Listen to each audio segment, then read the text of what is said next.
বিপদ নিয়ে কয়েকটা ব্যাখ্যা দিতে চাই। বিপদ এমন এক জিনিস কখনো বলে আসে না। সামান্য একটা ছোট্ট ক্ষুদ্রতম একটা বিপদের জন্য অনেক কিছু, অনেক কষ্ট ভোগান্তি করতে হয়। বিপদ এমনই এক জিনিস, যে জিনিস কখনো অনুভব করা যায় না, তারপরও আমরা মেনে চলতে চাই।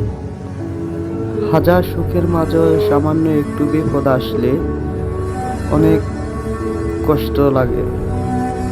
সারাদিন খুশি, আর অন্য মানুষ বিপদে পড়লে আমরা সবাই আফসোস করি, আর আমি বিপদে পড়লে আফসোস করার মানুষ কেউ নাই।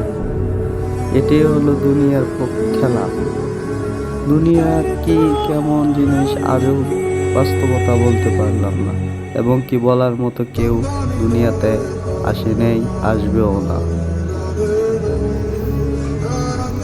তার অর্থ কোনো মানুষ বিপদে পড়লে তাকে উপকার করে টাকা হাওলাত দেওয়াটাই সবচেয়ে বড় অন্যায়। কারণ কখন আপনার বিপদ হয়ে যায় আপনি নিজেও বলতে পারবেন না। কারণ টাকা হাওলাত চাইছেন